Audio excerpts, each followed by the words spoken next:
Bismillahirrahmanirrahim. Assalamualaikum warahmatullahi wabarakatuh. Dan selamat pagi. Baik, hari ini kita akan membahas materi berikutnya, yakni peran perencanaan strategi manajemen sumber daya manusia.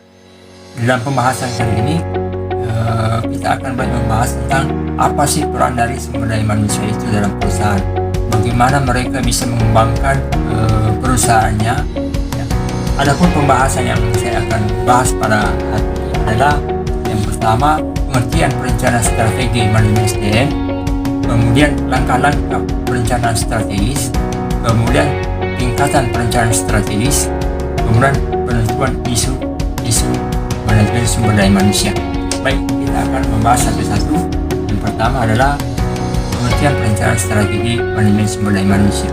Ya, yang perlu diperhatikan di sini adalah bagaimana manajer ini mampu menjadikan karyawan itu bisa menjadi setia kepada manajernya.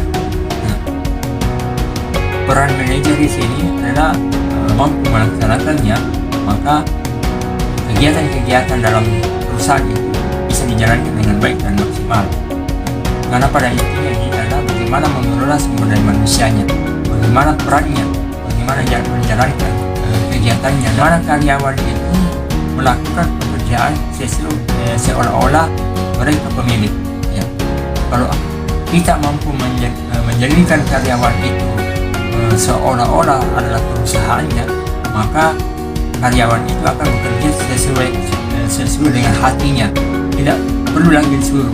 Jika karyawan itu melakukan pekerjaannya sesuai dengan hatinya, ya, maka perusahaan itu akan berjalan dengan baik dan benar.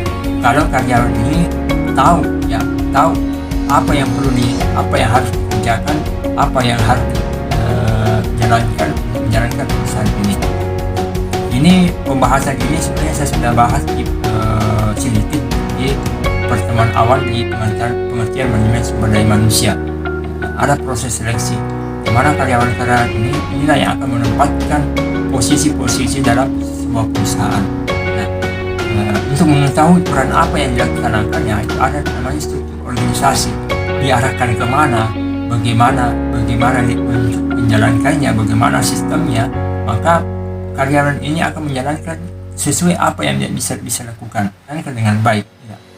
Sama seperti ketika kita mau belajar bawa mobil, ya, dan ada orang yang mau mengajarkan kita, ya, ketika seorang awam yang baru mau belajar mobil, awal-awalnya dia belum tahu bagaimana cara membelokkan mobil, bagaimana cara memarkir dengan baik, bagaimana caranya kalau ada mobil di depannya harus berhenti, bagaimana mengerem, bagaimana memarkir dengan baik dan benar. Itu kan nanti akan diajarkan oleh struktur cara mengemudi yang baik dan benar. Nah, ketika seseorang ini tahu, memahami, sudah pintar dalam mengemudi dengan baik, nah, secara otomatis tidak perlu lagi diberikan masukan, tidak perlu lagi diberikan arahan, karena dia sudah tahu menjalankan bagaimana harus, kapan waktunya belok, kapan waktunya berhenti, kapan waktunya menggunakan lampu sen, kapan kita melakukan atrek atau mundur. Dan mereka sudah tahu, diajarkan dari awal cara menjalankan roda perusahaan seperti ini, bahwa karyawan itu dia harus ditanamkan kepada SDM itu bahwa perusahaan seolah-olah milik Anda, sehingga Anda bisa bekerja, Anda bisa berkreasi di dalam, ya, dengan mengikuti rambu-rambu dalam perusahaan itu. Ini mengembangkan strategi apa yang bisa dia lakukan dengan melihat rambu-rambu dalam perusahaan itu. Karena karyawan ini sudah tahu apa visi perusahaan ini, bagaimana mengembangkannya, bagaimana menjalankannya, dan bagaimana menggolkan dalam perusahaan. Nah, itu yang pertama yang perlu dipahami dalam seorang manajer dalam mengembangkan perusahaan itu. Ya, kita lihat kembali. Nah, di sini ada dua aspek utama dalam strategi manajemen. Yang pertama adalah strategi perusahaan secara konsisten dalam memposisikan diri secara relatif terhadap para pesaing lainnya. Kemudian yang kedua, strategi untuk mencapai tujuan perusahaan dalam lingkungan yang sedang dihadapi saat ini. Nah, bagaimana para karyawan ini atau para SDM ini bisa mencapai tujuan perusahaan dalam lingkungan yang sedang dihadapi saat ini. Nah, kalau strategi itu tidak berjalan dengan baik, maka ada namanya plan A, ada namanya plan B untuk bisa mengumpulkan strategi yang bisa sampai ke depan. Nah, kemudian next, baik, kita masuk langkah-langkah perencanaan strategis. Yang pertama, apa kontribusi perusahaan terhadap sumber daya manusia? Yang kedua, bagaimana kemungkinan tuntutan hukum tentang kebijakan perusahaan di kemudian hari? Yang ketiga, faktor-faktor apa yang memungkinkan dapat menjadi penghalang yang dapat menentukan alternatif pilihan atau tindakan. Yang keempat, apa tujuan pemasarannya?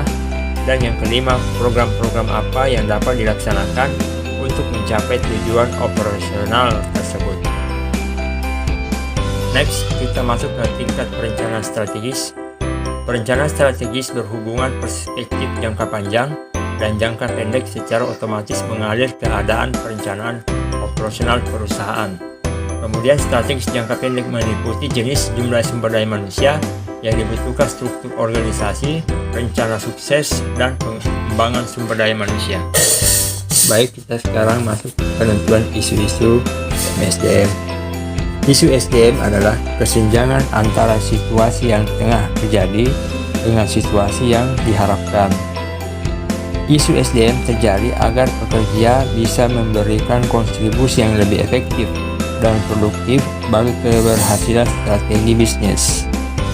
Langkah pertama dalam menentukan isu SDM adalah dalam proses perumusan strategi sumber daya manusia dan pelurusan kegiatan-kegiatan sumber daya manusia lewat prioritas bisnis. Kemudian langkah kedua dalam menentukan isu adalah mengidentifikasi masalah-masalah bisnis yang relevan seperti kesenjangan atau keragaman masalah yang akan dihadapi melalui aneka kegiatan. Kemudian langkah ketiga adalah menyeleksi isu-isu yang terpenting. Bagi para manajer, kerap lebih suka menginformasikan perhatian pada hal-hal yang sedikit penting dan mudah dilakukan. Namun demikian, mereka mulai menyadari pentingnya menyeleksi serta memperhatikan manajemen sumber-sumber yang terbatas. Demikian dari saya, mudah-mudahan ada manfaatnya. Assalamualaikum warahmatullahi wabarakatuh, dan selamat pagi dan salam sukses dari saya.